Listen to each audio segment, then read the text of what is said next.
Well, we're just about ready for top 8, just some final pieces being put together, but you're here with Mike and Alex. We're going to be taking you through the first game in the top 8, the quarterfinals.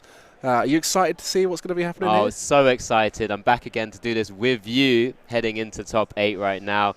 We obviously have had our published standings for top 8 as well. I'm sure we'll be able to flash that up shortly, but we've had 15 incredible rounds across 2 days at Stuttgart Regional so far, and it's just amazing to kind of see all these players do well again. We've seen new faces on stream, we've seen regular faces, we've seen players just consistently do well, and all the decks we kind of mentioned throughout the weekend. It's really a lot of spice, Yeah. We knew Lugia V-Star was a good deck, and we knew there's going to be some decks targeting it.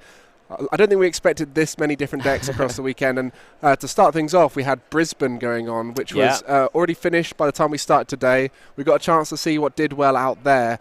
And I can tell you now, the decks that were working in Brisbane were setting the precedent for this weekend with what we were seeing.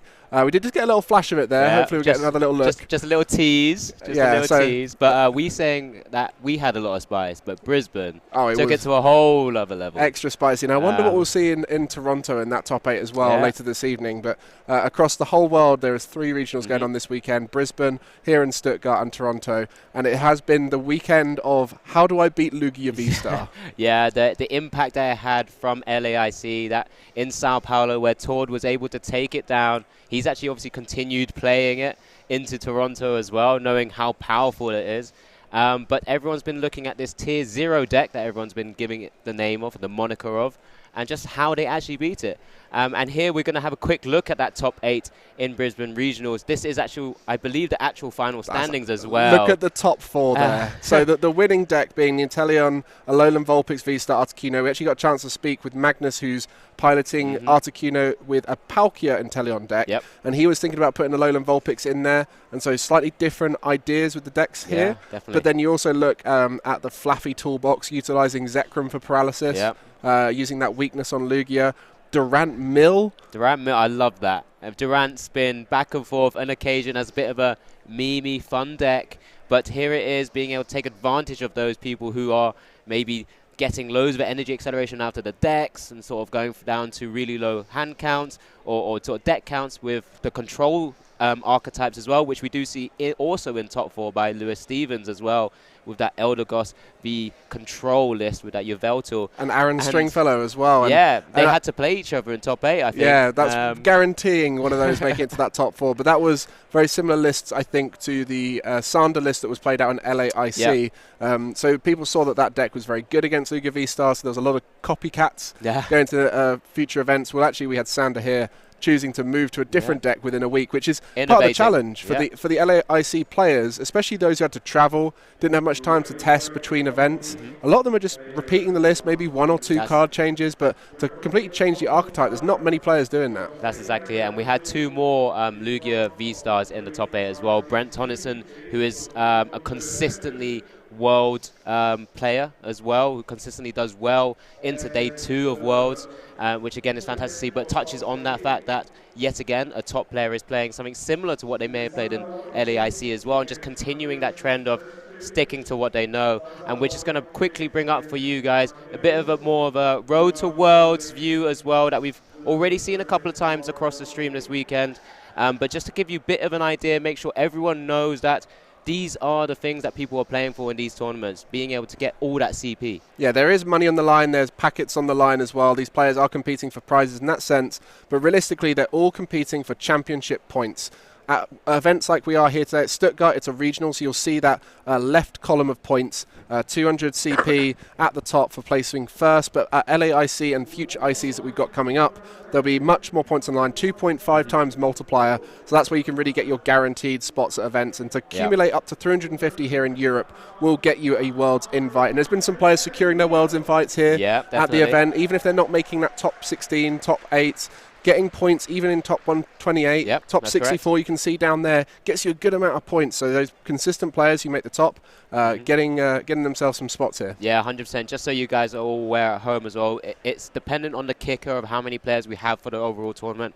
Based on the numbers that we had at Stuttgart Regionals today, I believe it was top 128 that actually secured a minimum of 40 CP to go towards their championship invite, World Championships invite, that 350 that you've already mentioned for Europe, a very attainable number because we've got a number of tournaments as well. Of course, we're hoping to still see more local tournaments come in, but then there's also a load of players who have been doing consistently well, aiming to try and secure a place into top 22 for a day 2 invite, but just before that, looking to try and maybe put themselves in a great position for a stipend to the other international championships as well. Of course, we've just had Latin America. We've got Oceania coming up, I believe, in February, and then we'll have European internationals back home in London down the road from us. Yeah, exactly.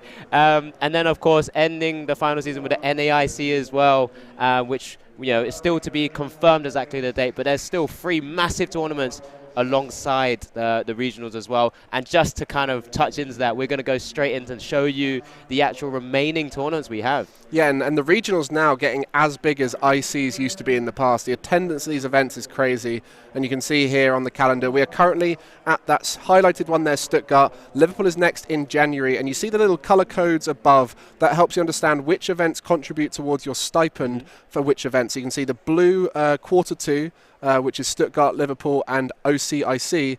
That will get you stipend to go to the European IC, and you see the yellow quarter 3 there, that will get you for North America and so on. And so players who went along to Latin America, they would have been getting their points way in advance to try and contribute towards that event. And that's the exciting thing now, is we've already got our players who know they're going to OCIC, so it starts to spiral. You get more points, you go to more events, you go to more events, get more points, and those ICs are huge for that. Yeah, that's exactly it. And a lot of players tend to just, once you enjoy an event, you go to an event and collect more points, it does tend to snowball a little bit. You'll typically see a lot of the more regular players who are going around the world to these international championships, which seems to end our quarters, really kind of snowball effect into that kind of stipend positions and then pushing themselves into top 22 as well. But that doesn't mean it doesn't give you the opportunity to do so without attending those ICs at the same time. Of course, we have regional championships. We have special events that we've highlighted in our schedule as well. Same point structure as regionals.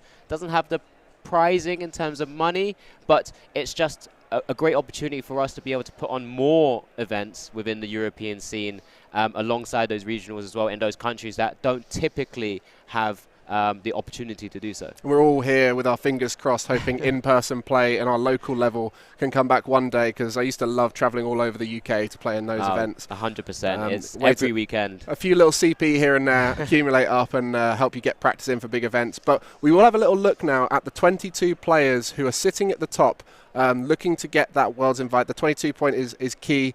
Right down to 26 there, you can see who's in the running. Of course, you get CP not just from your own regional events. We showed you the European calendar, but you can get them across the seas, and that's what Tord has been doing, going out to North America to get events in and getting CP over there. So he's right at the top in that number 1 spot after a great LAIC.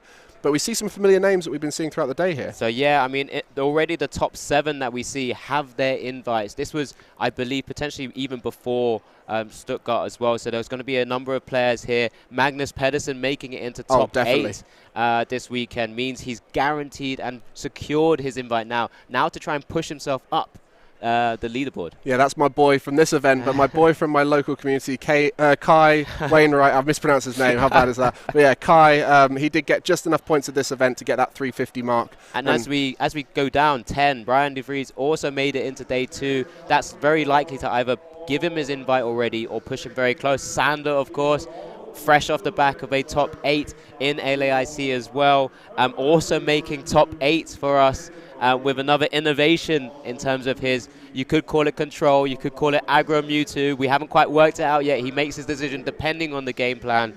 But there's so many players here this weekend that have done so well. You know, Hedy Bramy in 17th made it in day 2 of that Zoroark V-Star deck. That he decided to play as well. He was really enjoying himself in day 2, and just lots of players just picking up points here and there.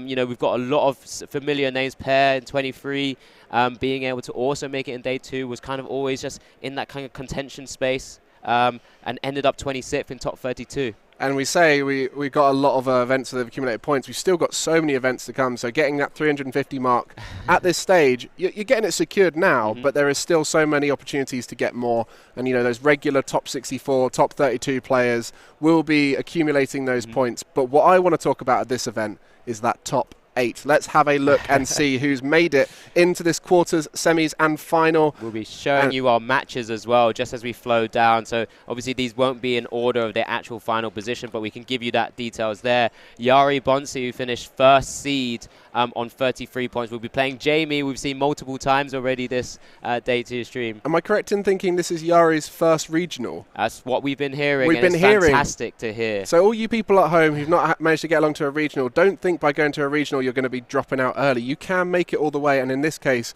come out number 1 seed in the Swiss. Yeah, so there are 2 players we haven't actually featured on stream here. Alongside Yari, we haven't actually featured Mateus, who will be up against Sander there in the 3rd bracket. Of course, just very quickly skipping over, because we had Liliana that you had a chance to interview as well, who will be up against Brent, who we've also seen playing that Mew deck, I believe, as well. And of course, coming down to our final pairing, our 2nd seed, Magnus Pedersen, your boy. My boy. Against Piotr from Poland. I think it's Piotr. I think I got told when we were out in Poland it's Piotr. Yeah, I think you're probably more correct. I just don't want to completely butcher it every time I say it. Piotr.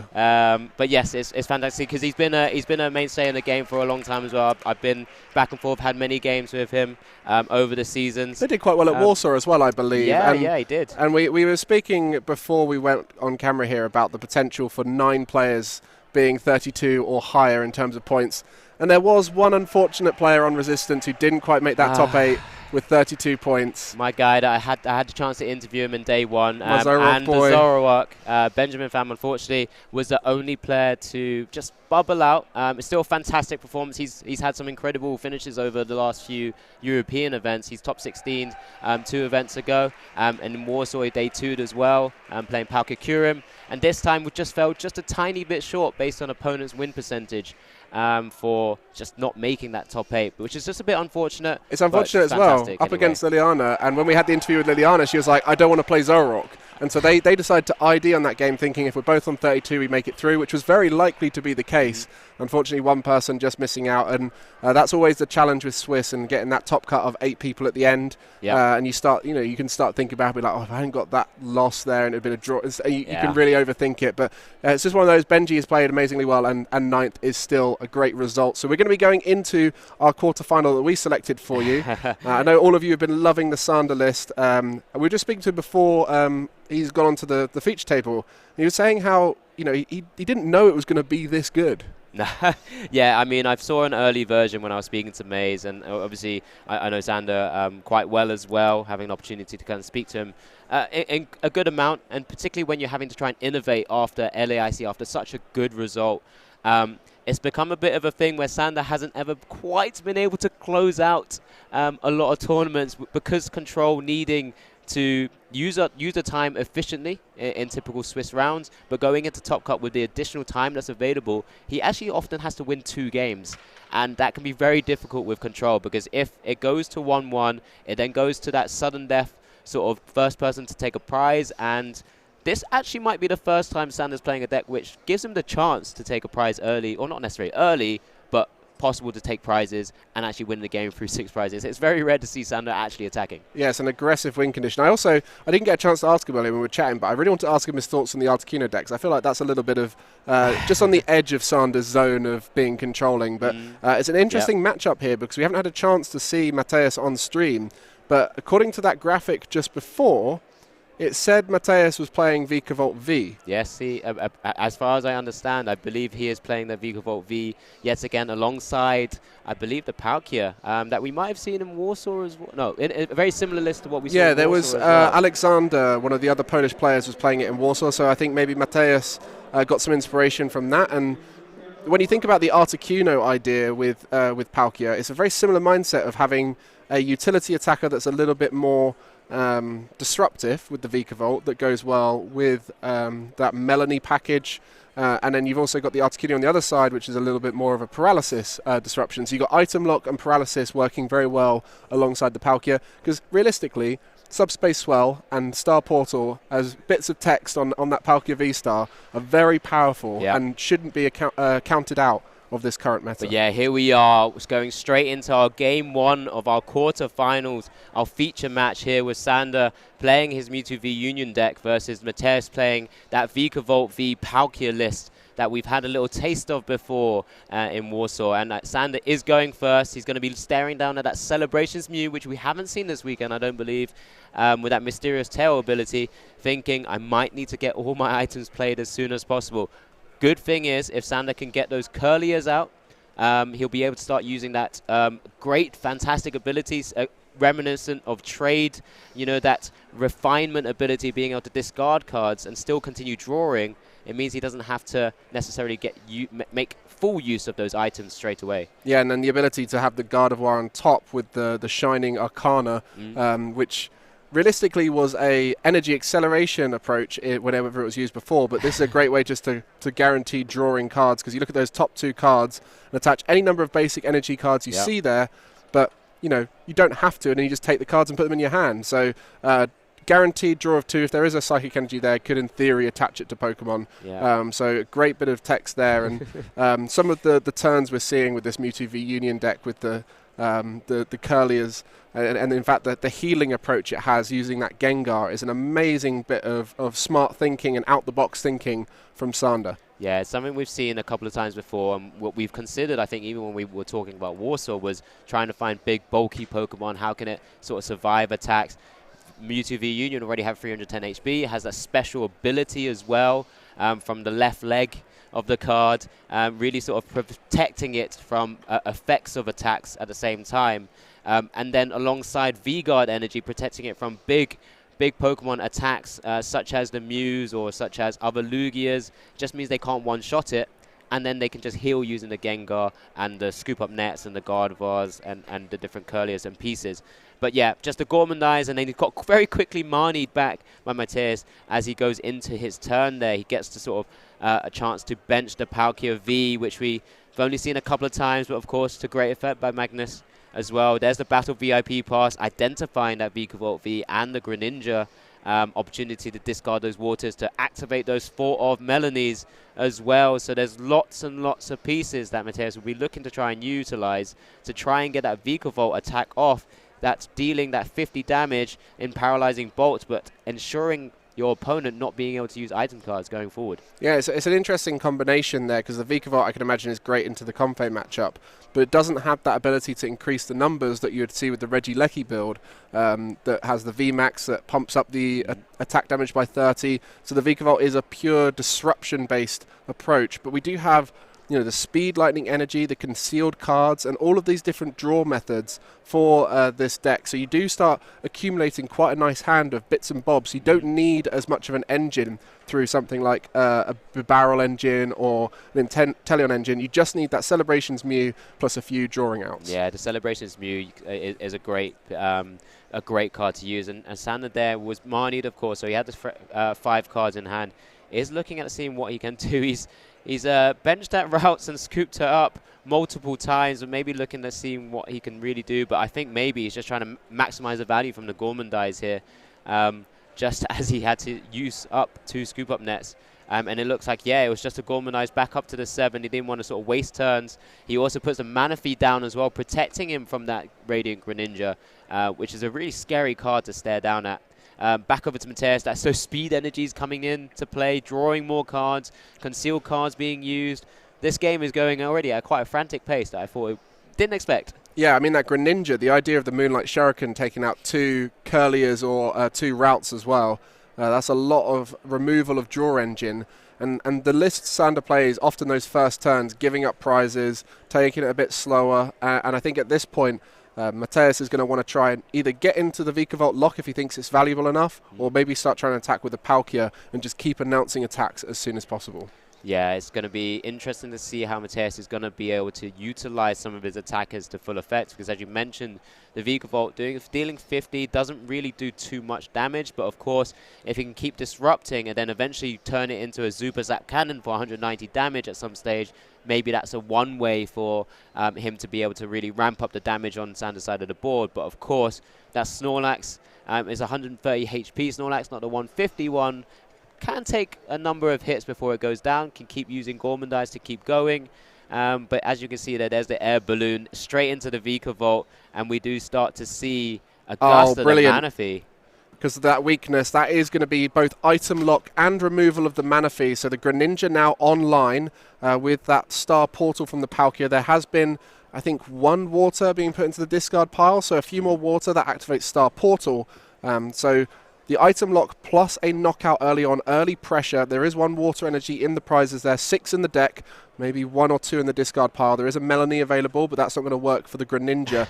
So if looking to really put that pressure on the Curlier, which can't get out of range of the Greninja Moonlight Shuriken because they have 80 hit points each, they will need to be protected by that mana fee as soon as possible. Yeah, there's very minimal recovery from that aspect outside of the Silene. So typically, from Sander's perspective, he'll be looking to try and get to that big Mewtwo V Union as soon as possible, because it's really difficult for Mateus to actually knock it out other than sort of resetting it up with maybe softening up with those paralyzing gaze. But then because the Mewtwo can heal, and Sander doesn't mind that turn where it is healing, it's not too much of an issue. So we do see Sander play the Peonia here, looks at the left-hand free cards and placed those items back there because they're not going to be too useful in this scenario. He's going to continue having to dig through his deck right now. Good thing is, from Sander, he may not know this, but there's only 1 Marnie in Mateus' list, and he's already used it. So there's going to be very minimal hand disruption from here on out. But the disruption to the draw engine from that Greninja is a scary threat. At this point, that Greninja has no energy on it. It can be quite tough to accelerate too, and using that star portal once might make it hard to do consecutive Greninjas because you do discard 2 energy with it. So there is that fear of just 1 Greninja being done and then gets knocked out.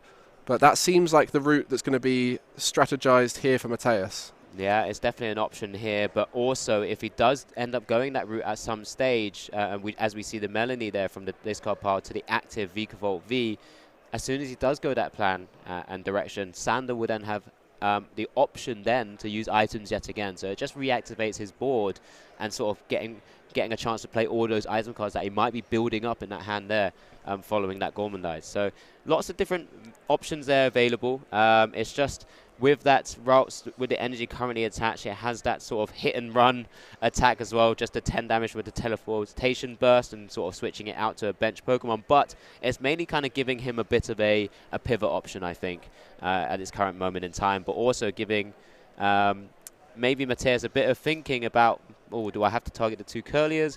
What about this routes with energy on it? As we see further energies attached here to the Vikavolt V. Yeah, Vikavolt being quite a heavy retreat cost. So over-attaching there gives the option to retreat and still have energy available on it. In theory here, retreat gets another water into the discard pile. Yep. Greninja gets into the active spot. There's now 3 water in the discard pile. Star Portal puts those 3 water onto the Greninja, and this is going to disrupt that draw engine for Sander greatly and start beginning that prize race a lot more. Yeah, so this will be 2 prizes taken, likely to target the 2 Curliers, both with 80 HP.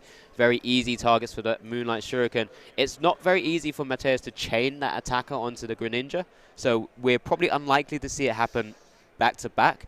But you know, he's going to be thinking, well, Sander's not really going to be doing too much right now anytime soon. But this, as I mentioned, this activates those item cards yet again for Sander's side of the board. He's got a number of ball searches in hand. He's got a level ball to grab another Curlier. We can see none of them are prized, so he's got 2 more in deck. He does play the 4-4 line that's available to him. So now Sander's going to be looking for those opportunities to get that set up now so that he can start bursting through himself. At the moment, Mateus, you know, 3 prizes down, so 3 prizes remaining to go. There'll be a stage where Sander will have to try and get that big Mewtwo V Union out. Yeah, no Roxannes to worry about with that 3 prizes. And also, fair thing to mention is that last turn, that was 5 energy coming into play. Well, 6. 5 energy into play with the Melanie, an attachment, and the 3 from Star Portal, and 5 of them were taken out of play. So it was a very expensive turn in terms of board state. It hasn't left Mateus in a strong position for the next turns, but he's just thinking, if I can get rid of as many of those refinements from the Curlier as possible, that should slow down Sander, even though he can now start using items again. And so that was the strategy behind that Greninja, but it could come back to bite him if Sander finds everything he needs. Yeah, Sander's already got 1 piece of the Mewtwo V Union into the discard from that trekking shoes already. Does have the Ultra Ball that he's just played, discarding that Gengar that we've mentioned with that A really cool ability from the Sword and Shield base set, Life Shaker, where you can, as often as you like, move one damage counter from one of your Psychic Pokemon to another. It's another way of healing without necessarily using that regenerative attack from the Mewtwo, from its left hand or head of Mewtwo, that super regeneration attack, which allows it to heal 200, which is what we typically have seen from the NAIC list and other Mewtwo v Union lists, control lists, I should say, in this perspective. But having a heal from other cards, he can go straight into Final Burn. He can go straight into Cysplosion and put 16 damage counters anywhere on your opponent's board. So lots of more utility in terms of actually becoming a bit more of an attacking Mewtwo list. Yeah, and if there is any of those attackers out there that are just tipping the edge of a Mewtwo knockout, thinking if they heal that 200 damage, they still get knocked out next turn, well, now you can even take some of that damage off and heal it all off in those cases. You know, if they're tipping that 290 area, 300, especially with, you know, Mew VMAX hitting big numbers with the powered tablets, with the Lugia fully powered up with choice belts and powerful colorless. Yeah, this deck is a very unique approach to Mewtwo v Union. The V-Guard energy in there to help take some of those big hitters down in terms of value with the damage. But at this point, like we said, the strategy from Matios is to try and slow down Sanders' development of the board, whilst also accepting that it's going to affect his own board. But we've got so many options. One heads from the Silene there by Sander. And I think Mateus putting himself into a position where he's got 3 prizes remaining is actually fantastic already. And there's a scoop up net being put back to the top, because there will be a stage where Sander will have to remove some of these Pokemon from his board so that he can simply just have the Mewtwo out and not take too much damage, or just keep healing and then kind of go through that cycle of things. And if it's just a paralyzing gaze from that Vikavolt, because it's just 50 damage, there'll be a turn where you could just kind of retaliate and final burn it to the discard pile. Yeah, because in Mateus's list there is a single boss, which we saw early on for the Manaphy. There is some cross switches in there, so there's a few different options there, and the single prizes currently in play would add up to too many prizes. So as you mentioned, at least 2 of them have to go. There is potential for an Echoing Horn play in the future, but I think maybe that combination of Gust plus Echoing Horn might be a bit too out of range for Mateus. So Sander continuing with the Gormandize for now. It has 7 cards now in hand. Be interested to see. I kind of expecting Mateus to go back into the Vikavolt to kind of continue disrupting where he can whilst he builds up his board a bit further. I think there's a Melanie available, so that Melanie to the Vikavolt plus a hard retreat from Greninja is possible.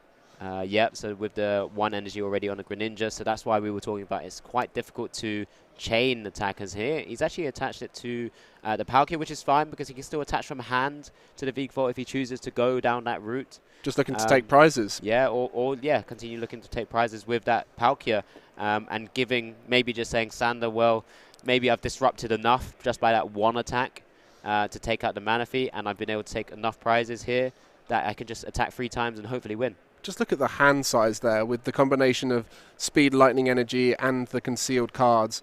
Every turn drawing multiple cards into that deck sort of reminds me of the sort of draw engines you'd see with the old hand size win conditions, where you're trading 1 card to get 2 cards into hand until you got a massive hand. But the unknown hand. Exactly. But at this stage, it's more just about getting as many options as possible. And we see there the Palkia Subspace Swell knocks out the Snorlax. No item lock here for Sander, but there is going to be some disruption with how much the draw engine has been attacked. At this point, Sander is really fishing to try and find that Mewtwo v Union. Yeah, this is going to be the really tough stage here now, because Sander, in effect, doesn't want to give any more prizes, because he's got to think maybe there's an Echoing Horn from Mateus' side. So if Mateus can take 1 more knockout and then use Echoing Horn, and then potentially use the Escape Rope or something like the cross switches to kind of bring that active, he'll win the game. So Sander has to look at trying to develop this Mewtwo v Union as soon as possible now, and also get those single prizes off the board. That's the ideal aspect, but we'll see what he's able to do. There's the first refinement. Discarding gets another Mewtwo v Union. I think that might be the last piece from deck, actually, after the deck search. I'm not quite sure. I'm sure you've been tracking a bit better, but the way these guys play, they play so fast that... There's 3 pieces in the discard, so it's just that final piece in hand now. I think he might have 2 scoop up nets in hand as well, which is almost as ideal as you can get it. He does discard with a final refinement. There's a Pukimuku to continue drawing through deck. Lots of item cards, lots of ball search. Now he's just got to try and identify a way of getting as many of these Pokemon off the board as possible, because that's the threat, right? You just don't want to be leaving any of those available for a simple KO on that side. So it's just a case of, yeah, he at the same time also developing. He has to make that attachment to the Mewtwo V Union, so he can't attach a V-Guard energy to maybe a Gardevoir, which has a bit more HP, and try and protect it from a Palkia as well. So many little options, but just not quite enough right now. He's just eyeing it up though. Yeah, and in this situation, I wonder if that Vikavolt through the Paralyzing Bolt, stopping the ability to scoop up, could have allowed the time for Mateus to start powering up a Greninja and focus on the single prize. But by going down this route, committing to having to knock out that Mewtwo V Union, most likely at this stage, with the scoop up net Sander has available, the V-Guard energy going to go onto that V Union card right there. Yeah. The scoop up net on the Snorlax going to put it into the active spot. And then we do still have 2 refinement Curliers on the bench, but needs to knock out both of them, which he can't do as one of them has been scooped up. That final Curlier on the bench can remain. Hasn't thought necessarily about the Echoing Horn. Maybe he'll need to scoop up the last one. Yeah, I think Sanders identified that. That's why he's going to Silene and try and get 2 cards. He's choosing 1 scoop up net. So Mateus will have 1 turn to be able to try and get hold of that Curlier as soon as possible. There's no Gardevoir in Sanders' hand. He's just going to be Union gaining at this stage. He's already put 1 Psychic Energy. There's the second. So we'll be attaching to this Mewtwo V Union with Union Gain when he gets the opportunity to do so, and is well protected by that V-Guard energy, also having limited his bench as well. So at this point, if Mateus can find the cross switches, get that Curlier up, and potentially be able to knock it out this turn, then that would open up the ability to do an Echoing Horn play to get that final KO that is needed. Yep. Again, the Gust methods that we see in Mateus' deck is 1 boss and 4 cross switches. The only accessibility to those is the first time used. There is no PAL pads, there's no Silenes or any way to get it back. So the fact that a boss has been used, there has to be 4 cross switches used during the end of this game alongside that Echoing Horn. Yeah, Sander really, he's just kind of making sure his decisions here. He really would have wanted to find a way to kind of draw into maybe that scoop up net. Next turn, he's just silening that. He doesn't want to give up the V that he's had to discard as well. That Shadow Rider, Calyrex V, because that's an easy target also just for the final 2 prizes there and then. And with Mateus having such a big hand, that's going to be the threat there. So he couldn't. Even noticed that. That V was just sitting in the discard pile, ready to be Echoing Horned. And yeah, that's the biggest concern here for Sander right now. He just needs to make sure he can try and draw a card. That Pyukumuku's already been to the bottom of the deck, so that means I think he's already pitched, has he not? Yeah, I think he's already pitched it. Yeah, he's already pitched it, so he can't use it more than once per turn. But I guess it's sort of setting himself up for the next turn and hoping for the opportunity to maybe find a way to remove that Curlier out of play. It's not quite like the Ghastly, which allows you to kind of jump it back into hand with that amazing little attack it's got for 20 damage. But here we go. There's a Union gain for 1 colorless energy, attaching up to 2 psychics for this particular V-Union card, and going onto its attachment there. So now has 3 ready to use Explosion at this current moment in time, and it's just back over to Mateus. So we see that Melanie coming through. As mentioned, the only Gust effect left are the item cards in the cross switches. So that hasn't denied the ability to use a boss's orders, as it's been used already in the discard pile. Attachment of Lightning there, and we shall see whether those cross switches are in that massive hand. I do believe they probably are, based off of how much draw has happened, and Echoing Horn available Echoing too. Horn as well. Oh, there's an escape rope. Doesn't even need to use the cross switches. The Echoing Horn will guarantee the win for Mateus here as well. Hadn't even seen the escape rope. That in this situation is basically a boss or a cross switcher. Yeah, so that's the issue, and Sander there is kind of staring down at Mateus with that cross switcher as well. Not looking good for Sander. It's getting to that stage again where he's just having to face a very difficult matchup in Top Cut. But he's going to do everything that he can, of course. The worrying thing is he's not really able to hand disrupt Mateus's massive hand. Yeah, and at this point as well, you can see 2 fully powered up attackers in the Palkia V-Star with that subspace swell, and there's also that Vikavolt that can do the super zap cannon on the bench too. So anything that is brought back into play with an Echoing Horn would be available. So a knockout here from the Mewtwo V Union using that final burn for 300 damage would not be worthwhile. But at this time, there is plenty of time in these top 8 games, 75 minutes, so it is worth playing out just to see if that Echoing Horn is there. Otherwise, the Mewtwo might be able to tank its way through all these hits and heal it back. But until that Echoing Horn is played, Sander has no reason to think that he's out of this game right now. Yeah, exactly. For him, he just has to kind of continue playing through. He did look to play out of range for that Echoing Horn already by putting that Calyrex back into the deck, using Silene or to the top of the deck. Does just final burn for 2 prizes. But there's the Echoing Horn, and he does obviously see the cross switches, and Sander will pick up those V-Union pieces and will be shuffling up for game 2 because Mateus has taken game 1 from Sander himself. Very well played there by Mateus. That turn with the Vikavolt, with the boss's orders onto the Manaphy, opening up the Greninja for the next turn. That was exceptional game plan usage of all the different tools available. I mean, we saw that swing turn where it was 5 energy came to play with a Melanie, an attachment, and a Star Portal to allow that Greninja to attack, and that really swung the game in favor of Mateus. Yeah, and I think with Sander going into game 2, his game plan's not going to be very, very different at all. It's going to be just kind of bursting through where he can to try and get those Mewtwo pieces into the discard, and then also those energies as well, because that Union Gain attack is imperative to kind of build himself up to be able to then use Side Explosion or use Final Burn. But that's the difficult thing. Yeah, let's just rewind a little bit. Do you remember that turn where he had to do 2 scoop-up nets just to clear his hand for the Gourmandise? That's it. Those scoop-up nets so vital late on to be able to clear the board, and having to clear it 1 extra Pokemon just because of the Echoing Horn potential, which he now knows is there. I mean, it could have been the single prize that was left as well, so Sander playing to the outs, very well done there. We do have still plenty of time. I think it's about the same amount of time as a Swiss round game to play out here. So still enough time for Sander to win 2, and with the aggressive game plan that Mateus showed in that last game, I don't think it's going to be a slow, stally matchup here. No, very unlikely unless Mateus suddenly doesn't draw particularly well, or Sander may not draw particularly well. But might go down the Vikavolt route if he wants to. Exactly, gives himself a chance to kind of really slow this game down. This is where Sander has struggled sometimes in Top Cut to really sort of pull through, because he, like I said earlier, he does need to win 2 games because of the time that's available. And because if it goes into game 3, if Mateus can typically take the first prize, which is often what happens against more control type variants, you would win in sudden death because you've taken more prizes. That's how game 3 happens to go, and that's, I believe, how Tord was able to take the dub in LAIC as well in top 8. And with these V-Union cards, one of the big factors for them, firstly, is prize cards, which thankfully for Sander right now is not the case.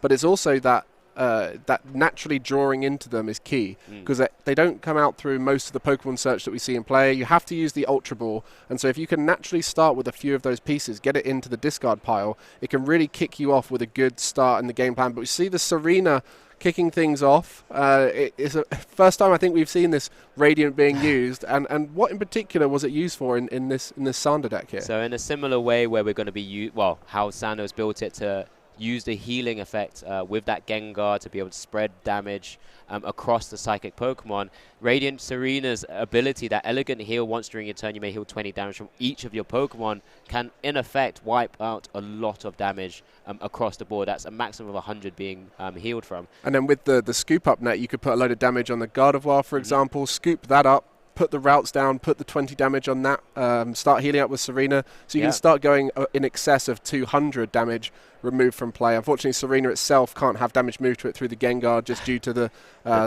typing, but a very cheeky strategy, and I don't think many people thought Radiant Serena would be seeing any play anytime soon, as healing historically not been that effective in Pokemon since one-hit knockout strategies have been so popular. Yeah, definitely, and I think I've seen some of the earlier variants where they were trying to use potentially something like a Clefable, I believe, that also sort of heals some damage as well. But you know, this one Radiant Pokemon being able to do so without sort of committing additional space is one of the reasons why they may have gone down this route. And as you see there, Sander being able to very quickly scoop up net that Serena out of the active slot. Does re-bench it because he wants to be Gourmandizing as much as he can. So does Gourmandize back up to the 7, and it's back over to Mateus, who does open Greninja and the Battle VIP Pass. Not quite a Mew that he would have wanted to open, one of the 4 Celebration Muse, which has been akin to the Jirachi, which you may have mentioned, I think, yesterday as well. Oh, the old skateboard. Yeah. That was good. Those were the good days. That mysterious tail ability, being able to look at the top 6 of your cards, reveal an item there, and put it into your hand, which is a great way of being able to just kind of find those pieces like those cross switches, like those scoop up nets, like those escape ropes, echoing horn, energy search. All these pieces of the puzzle that Mateus plays in his list. So just looking for the opportunity, and that's why he's chosen to get the Mew down, because it's, even when something gets knocked out, it's something you would happily promote to continue kind of digging through your deck for certain cards. Yeah, we just see the trekking shoes there. Escape rope going into the discard pile was a vital card in that last game as another gusting ability.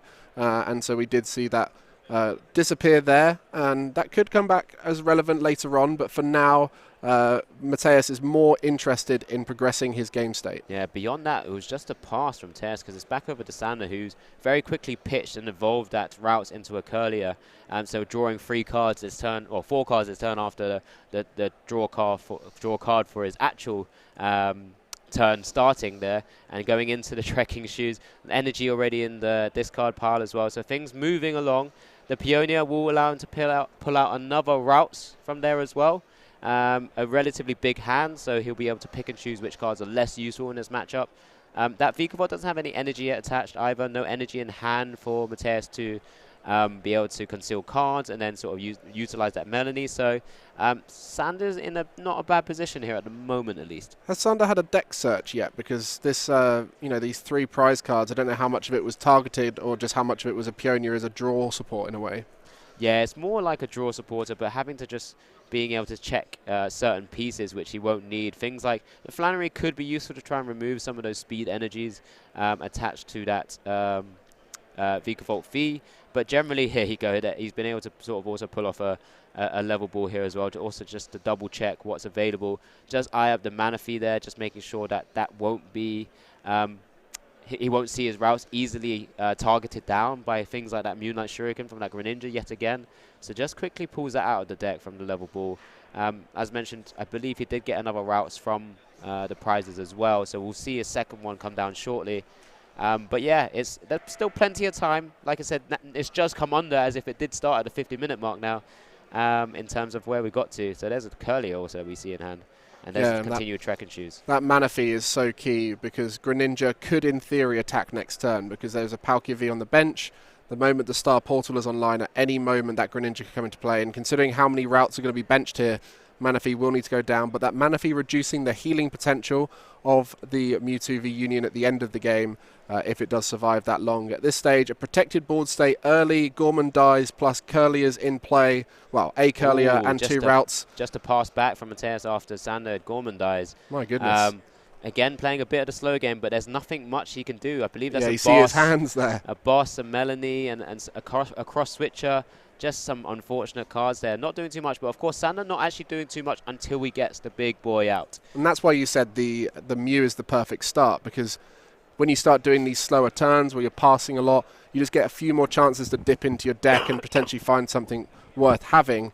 And at this stage, we do see the Palkia V-Star down, opening up that Star Portal potential. There is no water energy right now in the discard. We would have seen Melanie being used to draw some cards as well. So at this stage, energy really the missing piece. 6 water in the deck, 4 speed lightning, and 1 just vanilla basic lightning. So going to struggle to really get the concealed cards going, the draw engine that we spoke about before of speed lightning, concealed cards, and Melanies. And it's where Sander's already starting to use that refinement ability to kind of draw an additional 6 cards. Of course, it's a net gain of +3 because he has to discard 1 for each time he uses it. But he's really starting to really pull through his deck right now and sort of draw the cards that he requires.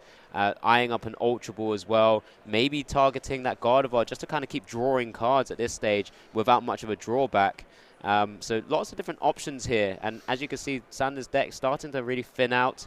He's starting to see a lot of those pieces. He does grab that Gardevoir, which it's got that fantastic Shining Arcana ability. Does have a pretty cool attack as well, which could be utilized, but very unlikely. It's that Brainwave 60 plus for 3 colorless energy, but 60 plus for 30 for each psychic energy attached to this Pokemon.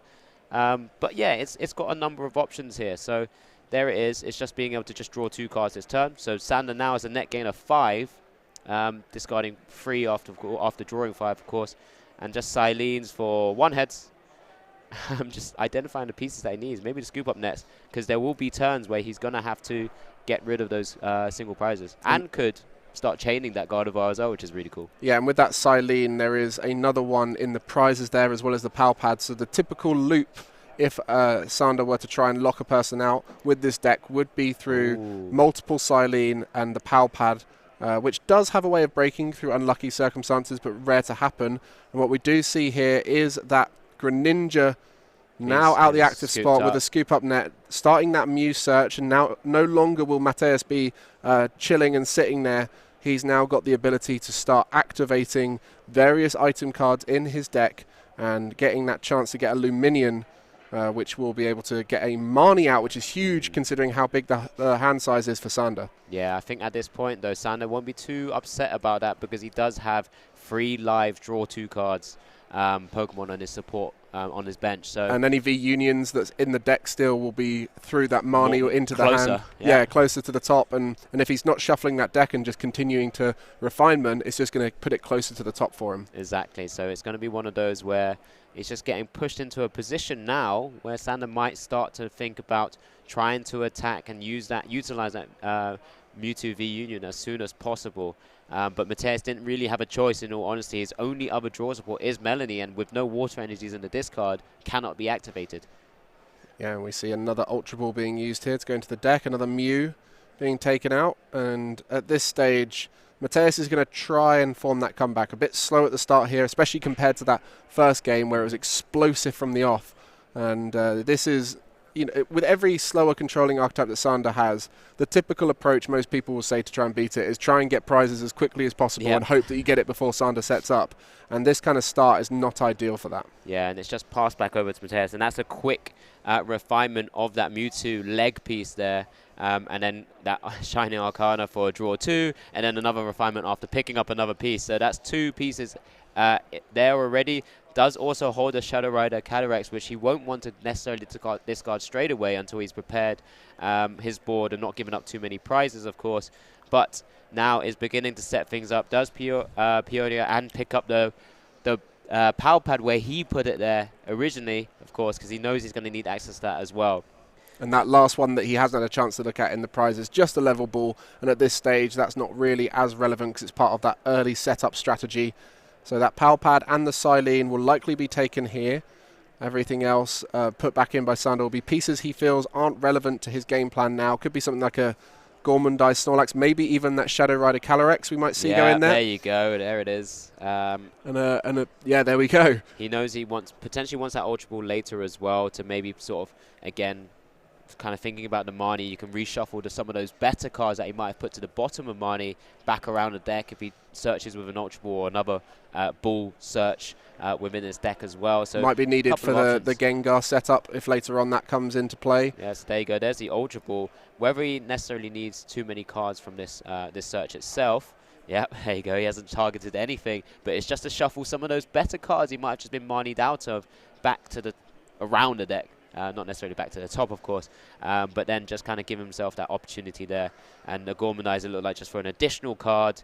Yeah, so Sander's pretty much setting up here. And we're starting off here. Mateus finally getting that concealed cards off, getting water energy into the discard pile. And energy was the key, was lacking in those first turns. And you can see how quickly Mateus is looking to get water available. Needs to start knocking out something like that Manaphy to be able to open up the Greninja play. But might be concerned that it's too late as the Mewtwo V Union is looming, and any knockout now will activate that Mewtwo V Union, put it into play, and I don't think there is anything that can get through that on Mateus' side in one hit. The Palkia can't reach those numbers when it's got a V-Guard energy on, so it will be able to work that healing cycle that Sander has included in the list. Yeah, and I think it's down to Mateus right now to start considering whether, it's something more seasoned players when they get into Top Cut, knowing how the time works and how the sort of going to game 3 works.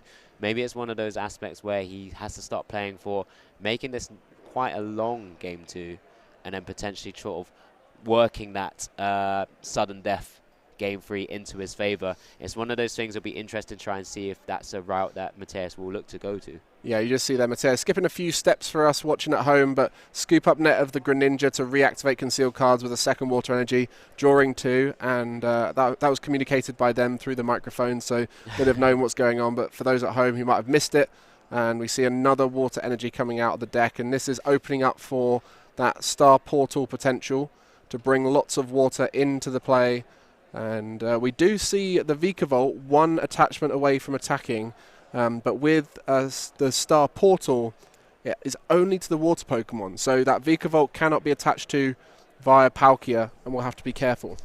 Yeah, I think just Sander just making sure his own resources are all there as well. There's the Melanie to the Vikavolt. So Mateus looking for that opportunity to disrupt where possible. Because that, again, that is the only draw supporter that Mateus actually has. Not something you typically see in a lot of lists nowadays. Maybe looking for those cross switches to attack that Manaphy if possible. There's an Echoing Horn he's found there, but he's opting to take none of those. Looks like he's missed it. Surprisingly, he wouldn't take the card at the very least, because Sander doesn't have that sort of disruption available, and just the 50 damage from that Vikavolt V, and also item locking Sander right now. But there's another piece, that head of the Mewtwo V Union now going to the discard pile from that refinement ability, and now he's just one of the awkward spots here. Sander can't use Scoop Up Net to kind of open up a slot for that Mewtwo to come down, so we'll have to allow this Snorlax to eventually go down. But that's absolutely fine from Sander's side of the board, because then he also has that energy attached to the Gardevoir. Might need to look at attaching another one sooner to be able to retreat, because I don't think the Serena has 3 retreat. No, it's got a bulky 2 retreat as well. So it's just going to be a little bit awkward. And a quick announcement of Paralyzing Bolt with just a draw for the turn from Mateus. Recognizing at this stage, all he has to do is just keep announcing and hoping that the Paralyzing Bolt is enough disruption to keep all of those bench Pokemon in play, and might look to, gust one of them up and try and Paralyzing Bolt that to finish it, or maybe get the Manaphy up and knock that one out so we can activate the Greninja. And we spoke about the loop as well, because at this stage, Sander is getting right at the bottom of that deck. So deck out is something you would start thinking about, but with that loop of the Silene and Pal Pads, there's every possibility to keep cards going. There's a Silene for 1 head, so Sander's just looks like he's going to grab another Silene to kind of get things looping around to protect himself here, because that paralyzing gaze being able to kind of limit what Sander could do, or Paralyzing Bolt, sorry, for 50 damage. But that Snorlax will go down and just passes it over. As I mentioned, he does attach a second to that Gardevoir and does get bossed up by Mateus' 1 boss there. And with Gardevoir taking 30 less damage as well with that V-Guard energy, this is going to be really difficult from that perspective. Does get the Bruno, which is a fantastic way of kind of shuffling that hand back in. Yeah, you just saw there, putting 5 damage counters onto the Gardevoir, Sander correcting it because of the V-Guard energy. It's key with these top players that they both keep the board state in check. It's easy for people to miss things, especially when you put your own disruption down, and Sander, very aware V-Guard energy is going to take effect. So only 20 damage onto the Gardevoir. Yeah, it's just using that Shining Arcana ability as well. 1 card remaining in deck. Sander just having a little look. Could start trying to apply pressure by using the attack of the Gardevoir. I did say it was unlikely to happen, but that 90 damage from Brainwave, being able to put it into maybe a 3-shot range whilst it's just taking 20 damage each time. Maybe a Psychic Energy attachment next turn would bring it in range, because that would take it up to the 120 hit, which 120 plus 90 would get the Vikavolt. And in general, this is a different path to what we expect from Sander's deck. As we mentioned, the Mewtwo V Union ready to come out, but I do wonder how much Mateus is hoping for the deck out, as there is 2 Pal Pads and 2 Silene to loop the final cards, and there's the Bruno as well available to try and reset the hand. But all of these kind of things, they're not guaranteed to last forever, and especially with how much Mateus' item lock is slowing down the play, the ability to knock out with Gardevoir is key right now. Yeah, because otherwise it would take 7 hits before that Gardevoir goes down because of that V-Guard energy. And it's got and only 1 could be applied, despite 2 being attached, of course. Does look like he's just used the second attack on the Vikavolt V, that super sap cannon for 190 damage, or 160, because of the V-Guard energy, discarding 2 from his Pokemon. And now Sander will be able to start trying to activate his board, The issue is, does Sander have a way of getting energy back? He will have to try and power pad a Silene into the slot, and then also then begin using some of the energies from that, getting the energies from that way, from flipping some heads. Indeed. So an interesting spot here for Sander. This deck very much teetering on the edge of breaking, and that's why a player such as Sander can pilot it. Otherwise, a lot of us would be making mistakes trying to deal with all these things. A lot of tough decisions and a lot of potential unlucky rolls available with the Silene. There's 2 power pad in the deck. He needs a heads here. And the Silene needs to find at one least heads. a power pad. He's got 1 heads, which is fantastic for him. Looks to get the energy, because then he's going to try and eventually get that Mewtwo and that energy attached to Mewtwo V Union gain. So he can get some energies, more energies onto the Mewtwo as well, then start working towards that. Does he have the power pad in hand then? Has he got the second one? Yeah, I believe so. Or second Silene in hand? He does have options there. So at the moment, here it is. Here's the Mewtwo being formed. The 4 pieces of the puzzle here. And the Super Scoop Up to kind of remove that Snorlax out of play. The Mewtwo going into the active spot. Now just going to be attaching the... just working out the puzzle.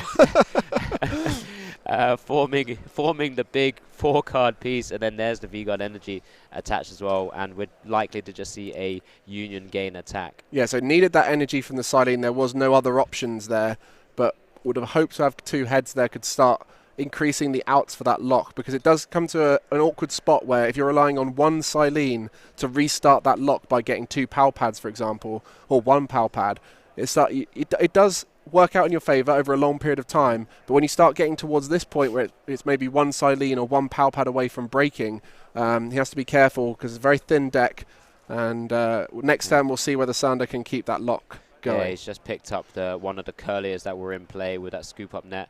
Does play the second one, and is just kind of identifying which one he wants to at least put in hand and identify the better route to victory right now. Does want to pick up the slightly weaker aspect there, because the Manaphy still kind of provides some protection in some way if anything else is somehow gusted up, or use an escape rope or another card that he may have missed. And I guess the Serena is an extra 20 heal on top of the 200 heal from the Mewtwo V Union when it is attacking with super regeneration. There's the Union gain. Now got free energy attached. So 1 energy away from being able to use Final Burn, which I believe is in the discard, but obviously can look for Silene opportunities to put that energy back in, but will want to rather put that that Power Pad back in as well. So maybe we'll just have to find a way to keep just healing for the time being until he gets himself set up, maybe with double Silene heads. Yeah, that's it, isn't it? The double Silene head starts to protect you from those ones where you might miss it. So if you do enough of the Power Pads, enough of the Silenes over and over again, you will eventually regain back into the cycle fully in control. And I can't remember exactly what's in Sander's hand. I think there is 1 Silene only. So next turn it might be fully reliant on that 1 Silene to get a Power Pad. There's the Star Portal, it looks like, being used by Mateus, just to kind of quickly interject there. It'd be interesting to see where he's actually going to apply these energies now. Obviously not really able to go for a double Curlier knockout, but still eyeing up that Greninja play as well. So it'd be interesting to see what he uses that and utilizes that for, because it already has the 2 energies on the Vikavolt. It's already in range of a Cyclosion, which is pretty, because of that attack by the Gardevoir. Does opt to go for the Palkias and attaches an air balloon. Starts wanting to try and deal damage with that Palkia V-Star there. So 7 bench Pokemon, 140 plus 60, that's 200 damage, which is the perfect number for the healing. But really, at this point, Sander wants to be taking knockouts. V-Guard energy, so it's minus 30, so that's... It's got 1 head. 170. 1 heads with the Silene, and yeah, he's just going to aim for that Power Pad again, because he's going to need to just keep chaining those for the moment whilst he heals. Of course, can he heal 220 with that Radiant Serena available with the Elegant Heal as well. So does have the extra reach in terms of healing, should suddenly the Echoing Horn help to reach higher numbers. So we see those 2 Silenes going back into the deck. I know earlier on we did see the Silene loop be scooped up against by a player, and a lot of people were saying, why would you scoop up against that? They might flip tails. And it's when you see it happening and it's 2 Power Pads and 2 Silenes being juggled around, the chances of missing 4 Silene flips in a row is so unlikely. It's so unlikely. That's why Sander often goes straight to the discard pile immediately when he does roll the die, even before it's finished. Does put the power pad back to the top, and we're getting the loop here. He's just drawn into, of course, the power pad that he's just put in, and it's just back and forth right now as both players pick up cards. The Pukimuku allowing to go back into the deck whilst he uses second Silene, double tails this time, which is vital. But he does have the double power pads there, so double Silene again, back to shuffle around where he may see the Pukimuku and could just draw straight back into one of them. So he's guaranteeing a Silene next turn. Just kind of confirming. It looks like it's just going to be a continuation of attack. There's the draw from Sander. There's the Silene. We rolling again.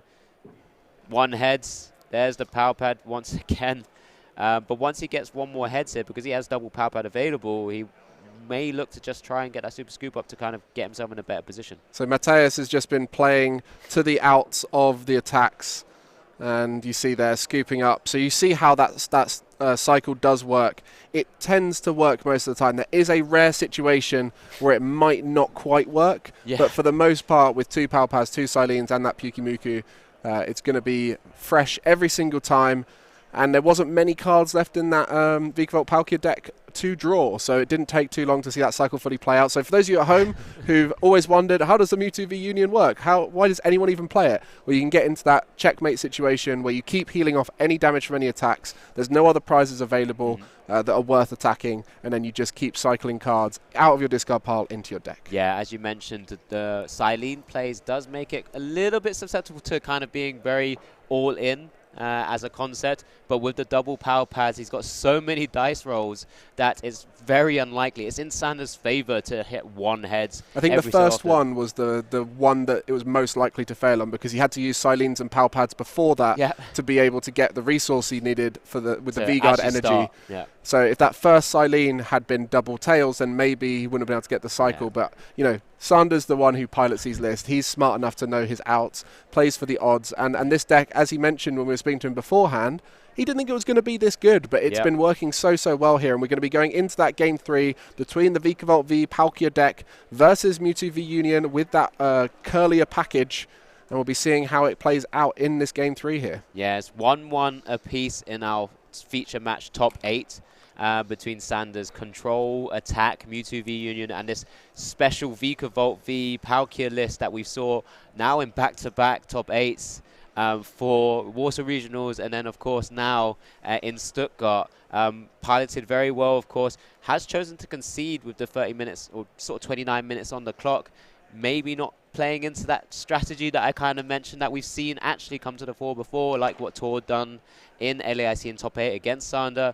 We saw back in the day where there was a Waylord deck against Jason Krasinski's Seismitoad deck, which he was able to win in Game 3 using that kind of strategy, because he's going to be the one taking prizes earlier than Sander does. But giving additional time to Sander right now, where maybe he can utilize that healing and then find a way to start taking big prizes, maybe this is Sander's biggest chance to take prizes here. Potentially, and we speak about the Mewtwo v Union, how great it is, but one of its greatest downfalls is the prize card mechanic here in Pokemon, and you do see one of the Mewtwo v Union pieces in the prizes there, and a Peonia. There is 2 in the deck, but it's not going to be as easy to draw into, and typically he goes for the left column. He has been, yes. So he would naturally find it if he copies that strategy, but I don't know, maybe he mixes it up every time. Yeah, as you can see, that massive right hand of Mewtwo there, just kind of facing up at us from the prize cams.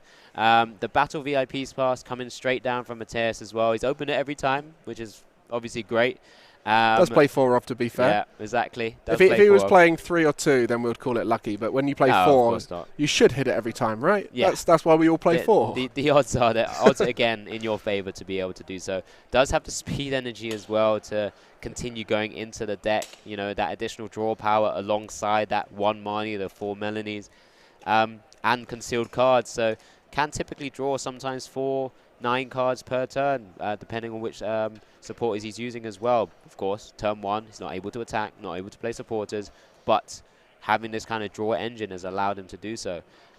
Staring down at Sander's side of the board is that Ghastly we mentioned with that fade-out attack. Of course, that Ghastly really only used to be able to evolve using a rare candy into that Life Shaker Gengar to be able to move around damage counters as he so pleases around his psychic Pokemon. Yeah, so not an optimal start there for Sander, but we'll see how he gets out of that. The draw engine not able to activate until turn 2 with refinement on the Curlier. But we do see on the other side that Heavy Ball, the Hisuian Heavy Ball, opting to not take either of the basic Pokemon there in the prizes. It is a you may situation, and in that situation would rather just leave them in the deck and discard the Hisuian Heavy Ball, as Pokemon in the discard pile was not something you'd like to have.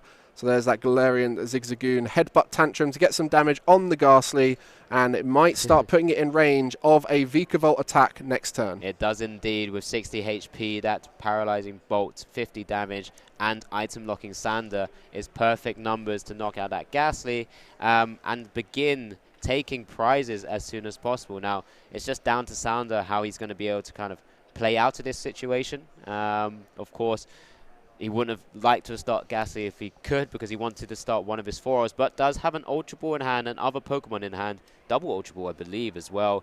Getting rid of that Radiant Serena, which he won't be utilizing in this matchup at all. Does have Curliers in hand, so it has a few different options available to him. But he's going to want to get that Snorlax into his hand as soon as possible, and I'm not too sure there's too many ways to do so.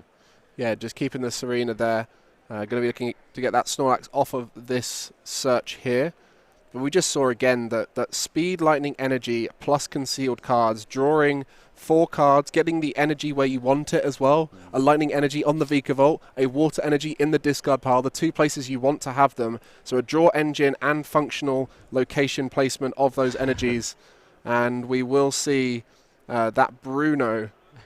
The shuffle your hand into that and draw 4 cards, but if your Pokemon were knocked out on your opponent's last turn, you do get to draw 7.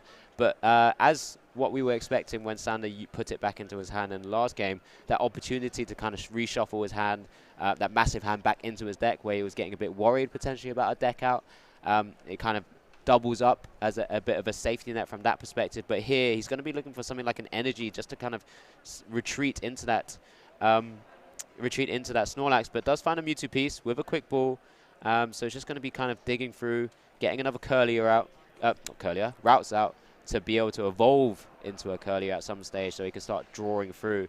I suppose if he gives up the Ghastly, it's not too much of an issue. Yeah, we should all be starting to get used to seeing Routes and Curlier a little bit. Quite a recent addition to some decks, but it is one of those cards that will be there for the future. That sort of trade effect you mentioned, it's been historically so successful. You know, Cinccino or Cincino, I don't know. Yeah. Cincino with the Make Do, the same kind of thing. And then we had Zoroark GX back in the day with the trade. There's also a Leopard with a very similar.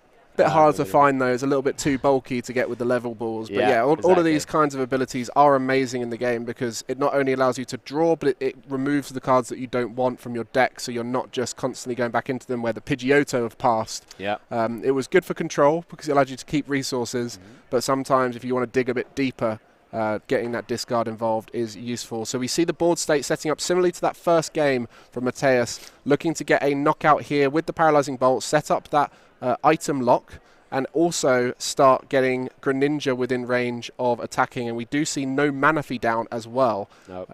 But we're kind of expecting the Ghastly to go down, and then it's just down to whether Sander's able to find the Manaphy to maybe protect some of those routes currently in play. I mean, it's... Oh, of course, the Serena did come down as well and heal the Ghastly. Oh, it did. Which is something... But he was able to Galarian Zigzagoon again, because I think he had a scoop up There you go, yeah. So I think it was still within range. But you're forcing resources out of Mateus as well. Scoop up net being a key part of the concealed cards engine to get it more useful, maybe to get a Mew out of the active spot, to use those Galarian Zigzagoon multiple times. And we see a similar story to last time, that Melanie onto the active Vikavolt to try and get it within range of potentially retreating. Yeah, more energies in hand, ready to use concealed cards. That Star Portal, Palkia V-Star coming down as well. So a number of options here. Will we see the repeat of turn game 1? And here we are exactly seeing that. There's leaving that speed energy on that Vikavolt V, and here comes that incredible ability we've seen across so many tournaments now, not typically just in this fashion of the deck, but with Palkia in itself now being able to take out 2 Curliers on Sander's side of the board, with that Radiant Greninja's Moonlight Shuriken. Yeah, and it just puts so many of the draw support for Sander through Pokemon out of play, making it harder to dig through the deck. And as we mentioned, Mewtwo V Union, you have to naturally draw into it a lot of the time because Ultra Ball is the only way to search for Pokemon, and V Union pieces aren't considered basics or evolution, so it has to just be Pokemon search.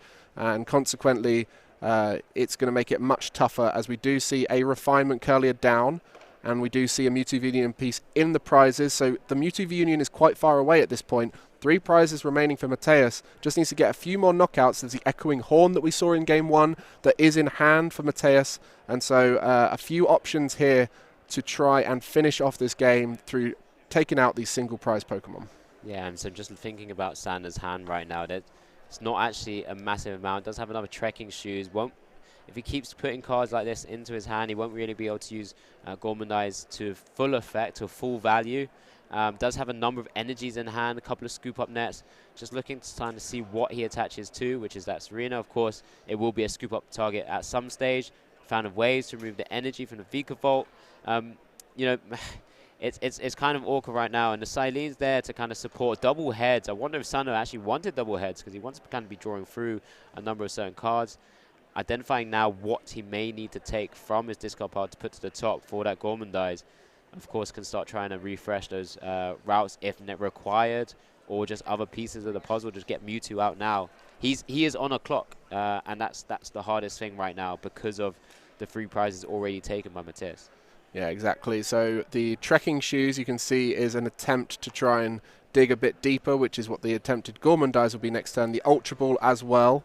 And the kind of cards we see from that Silene aren't typically Trekking Shoes and Ultra Ball, but they will be available next turn. I think the scary thing from Sander's point of view is that will that Vikavolt be able to come back into the active spot and just nullify those cards to being very ineffective. I guess the Fan of Waves was just a fingers crossed moment there. I'll try and make it as hard as possible for Vikavolt, but this is the exact same route we saw in Game 1 from Mateus.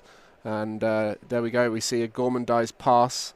I don't even know if there's enough space for Gormandize with the cards in hand. He played a number of cards out, but there's the Luminion. There's a scoop up net. Now Mateus will be looking to pick up one of his single prizes, use Luminion to grab a Melanie, of course. Number of cards in his own hand. Maybe doesn't even need to do that, just kind of thinning out and getting the cards that he might need to. Goes for the Palkia. It's like deja vu watching this. Yeah. This is exactly the route he took in that Game 1. It was mighty effective as well. I think Game 2, the only thing stopping Mateus was his own ability to fulfill this game plan. And Sander was able to get that Mewtwo V Union eventually. There's that cross switch onto the Curlier as well. So removing all refinement options here, or draw options on Sander's side of the board, dealing plenty of damage to KO and 80 HP Curlier there. And it's back over to Sander with 2 prizes remaining for Mateus.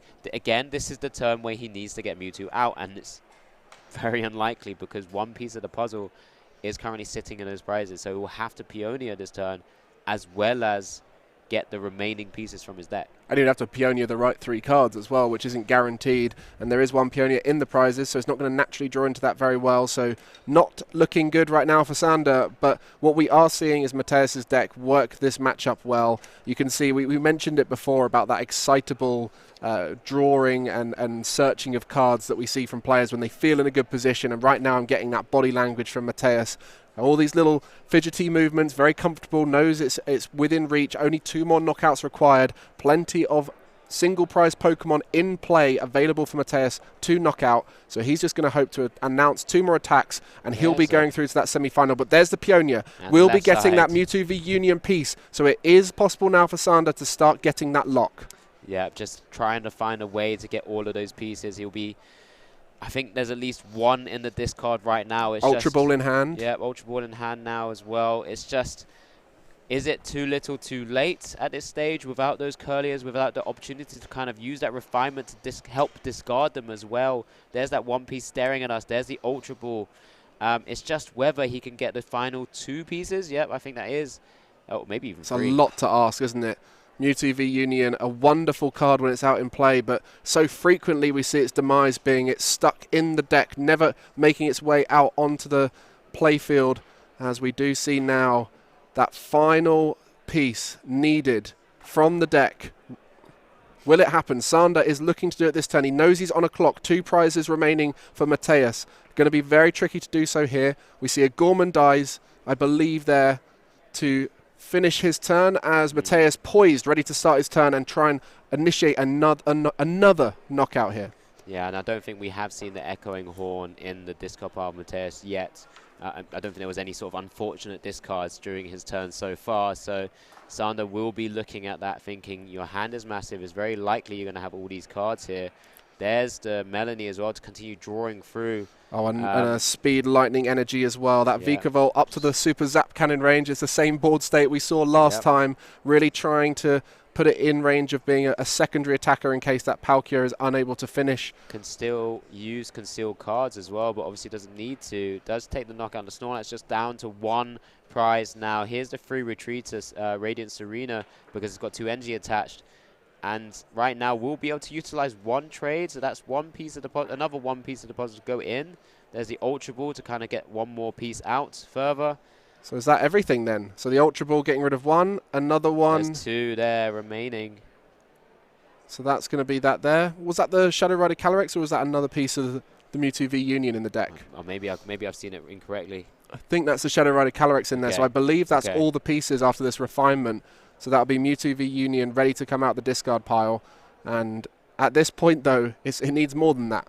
Yeah. It needs to be able to remove everything from play. And then there's also that echoing horn strategy we saw Mateus pull off in game 1 that's available. There are 3 scoop up nets in Sander's hand right now as well. So it's just kind of getting some of those pieces where he doesn't want to be seeing. He's going to have to pitch for an additional card. I couldn't see whether there was an energy in his hand as well, which is, oh, of course, there's a Psychic. There's the pitch for 1 card at the top. There's a Shadow Rider, and the Mewtwo will be coming out now with 3 scoop-ups in hand. It will clear the board, but Mateus will just have to have access to a cross-switch a Gust and the Echoing Horn. Yeah, Escape Rope was removed at the beginning. It was discarded early on. I don't think Boss's Orders has been used yet. So there's a Boss's Orders and a cross-switcher potential. I think he's used 1 pair of cross-switchers. So the Gust outs are available for Mateus. He has the Echoing Horn in hand. You see at the top there. Straight away, going to be taking that from the discard pile. Now needs to find the Gust approach, and it's not going to be straight away. Scoop up nets the Zigzagoon. Gives him access to Illuminion. That's going to open up the opportunity to search out his deck for the Boss's Orders. Boss's Orders routes into the active, knockout there, and that is going to be Mateus moving on to the semi-finals. Yeah, fantastic play by Mateus. He's been able to execute his game plan multiple times against, that deck that no one typically wants to come up against. Utilizing that item locking just for 1 or 2 turns whilst he sets up and builds up his board, takes the 2 prizes with the Radiant Greninja, and then really sort of just flow through with the Palkia V-Star to continue the rest of his prizes there. It was fantastic to watch. It was almost a perfect replication of Game 1 strategy there in that Game 3. During Game 2, the Mewtwo V Union showed exactly what it's capable of. We got a chance to see both decks in action. Mewtwo V Union, once it's in play and all of the prize cards on the bench are removed, it is so hard to deal with.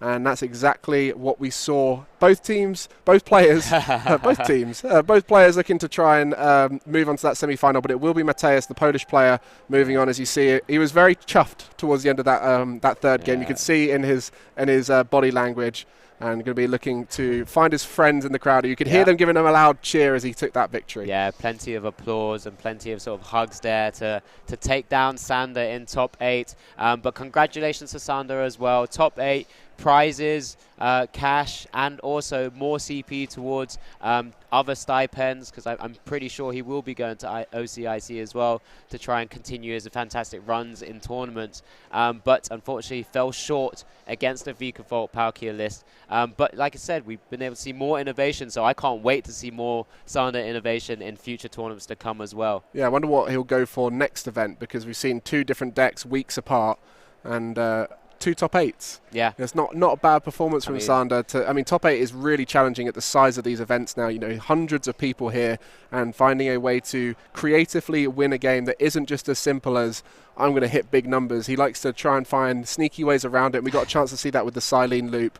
But This is the level of play we see here of different creativity. It's not just about playing the best deck in the format like a Lugia V-Star. We're seeing such creative uses of cards that a lot of us had forgotten about here at the event, and that was a great example of it in that quarterfinal. Yes, again, we're not typically would see the Vikavolt and Palkia put together, but you know it works because using things like the Melanie to kind of accelerate energy to the Vikavolt, typically why it's sometimes a little bit slower to get that item lock off, and not really combined with anything like the Regieleki that we've recently seen in the Silver Tempest as well.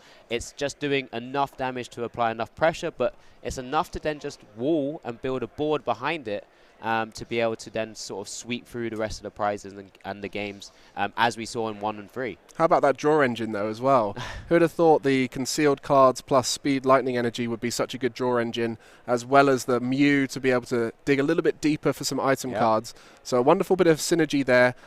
Something that makes Vikavolt and Palkia actually work. Because you mentioned the Melanie. You know, having the water energy attachment with the Vikavolt adds in the ability to have water involved. So great performance there, great creativity from both players, but it will be Vikavolt Palkia going on to the semi-final. Be interested to see what's happening in the other semi-finals. Yeah. We'll be getting information coming in soon. We've had some information, as you can see on our little ticker just below there. I think Liliana, who you had a chance to interview, unfortunately fell short against Brent. Or Brett playing the Mew deck there as well. Yeah, so Lugia V-Star being knocked out in the quarterfinal there. Yep, exactly. And as you can see, we've seen Piotr. Piotr. I probably butchered that again. Unfortunately, also falling short in his matchup against Magnus Pedersen as well. So oh, Magnus, my boy, with that Articuno paralysis lock. So we're getting to see at least 2 Palkias in top 4, or some form my of boy. Palkia. I'm going to switch over to the Palkia badge because I was so proud of it. I love Palkia and really excited to see it doing well here. And I haven't quite seen the other final result, but as that's actually just ticking through as we're looking down as well, you guys will be able to see it just alongside us because I haven't quite noticed to this stage. Oh, the new boy. Yeah, there you go. Yari. Yari, whose first regionals, first top 8, first impressive performance, now going into top 4. And we're just going to quickly show you the bracket now updated to see who will be facing who. Yari will be facing Brent in top 4 there. And, of course, Mateus, who've been just piloting that fantastic Vikavolt deck, going up against a water deck in guarantees a Palkia in the final. Guarantees a Palkia. That's all I see there. I don't worry that there was going to be one of them going in the semi-final. I'm just seeing Palkia guaranteed in the final. What's interesting here now, we won't be seeing any Lugia. Oh wait, is Yari playing Lugia? Just to kind of confirm. I think Yari. I'm actually not sure. I don't want to make an opinion. We'll need to reconfirm that as well. But we haven't seen any Lost Box make it into top 4 either. So really interesting technique. Yeah, so what we're just going to have a little look now whilst we're having a quick search and just confirming things. We will be going straight to an interview of our feature match winner with Mateus, and we'll get a chance to hear all about his deck.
Hello, we are here with Mateus after your victory in the quarterfinal. How are you feeling right now? I'm pretty good. Like, top 4 is amazing. I don't know what to say. It's amazing, and we've just come off of Warsaw, where you got to play in your own country, the first regional ever there.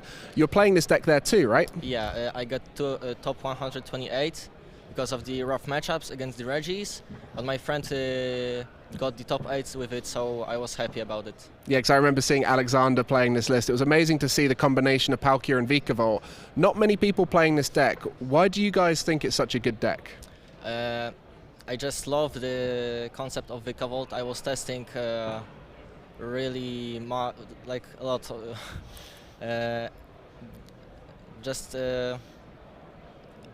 I tried to figure out the meta, the Confi engine, so I thought it would be a nice counter. Yeah, it's really good against the switch outs for Comfey, and then you also got that ability with the Zigzagoon to get those one-hit knockouts and get the lock. How about that matchup though, Mewtwo v Union? Did you have a game plan beforehand, or did you sort of work it out as you went along? Yeah, I had it for sure. My friend told me a little bit about the list. He told me that there was no Miltank, so I wasn't worried about using Greninja early. And also there was no Clara. He need to Silene into the Manafi back, so I always could have gone with the boss on the Manafi and then Water Shuriken on the buff of this. Yeah, it was almost a perfect replication in Game 1 and Game 3 of how you did that, and it was amazing. That Greninja coming in to take you to 3 prizes left. With the Vikavolt, how much success have you found with the Vikavolt across the day here in Stuttgart? I went from 2-1 because of the, again, Regi matchup, some one break, to 10-1. So I feel like the deck is really good. It has a decent matchup against the Lugia, especially if they are cutting off the Dunsparce. So I was 2-1 against the Lugia, so I feel like that's a good matchup. Yeah, it's pretty good, and the fact you started on the back foot but managed to bring it up just shows you that you can make it into that top 8 no matter what if you just keep trying. Obviously there's a point where you can't, but you worked really hard to get back up there. So the Polish community, an opportunity for you to talk a bit about that. So we saw a lot of you in Warsaw. I got a really chance to see Alexander doing so well. I was very excited to see him in that top 8. How many of you travel around for these events? You mean Polish players traveling around the regionals? We got a decent group, like 14 people around, maybe even less. So yeah, we got the top players in the Poland, but there are sometimes like new people who made it to the higher stage. Yeah, and I guess a lot of inspiration after Warsaw as well. Do you think this deck is one that people around the world are going to try and replicate after seeing your success here? Because after Warsaw, you know, instantly a new rotation, people are thinking, oh, it's not going to work again. Yeah. But now we're seeing it making it into that semi-final here. Do you think it's going to be a new deck in the meta? It all depends on if Lugia will play the Dunsparce. I feel like it can, if he plays the Dunsparce like 50-50, around like that. So if they don't play, then you are just favored. So if you got favored Lugia matchup and the other, yeah, so the Dunsparce has to be brought back in now for all those Lugia players. They'll also be looking at switch outs as there's paralysis. So you've seen what you're up against in the semi-final, right? Against the Magnus. Yeah, what do you think of Magnus's deck? I feel like I get a decent matchup. Before the Warsaw Regionals, I didn't play the Echoing Horn and the Raikou, but it's really good against this Palkia matchup. So I'm feeling pretty confident, especially because I got 3 switch outs, so just need to keep them and yeah. So we got 2 Palkias up against each other, but your Palkia has the lightning attackers, so you got that advantage in that sense. So we'll be seeing whether that Magnus list can make its way through. But good luck in the semi-final. You have that advantage there. Before you head off and get a bit of a break, relax a bit before your semi-final. Is anyone you want to thank or shout out at home? Shout out to my friend who played with me the same 60, Antek Liszek, all my friends who helped me testing, and to my family. I think Antek I met as well when I was out in Poland, so great to see all the Polish guys getting involved, and good luck in your semi-final, and hopefully we'll be seeing more of you in these big regionals. We'll be back in a little bit, so don't go anywhere. We're going to be looking to get those semi-finals underway as soon as possible, but for now, enjoy this little break.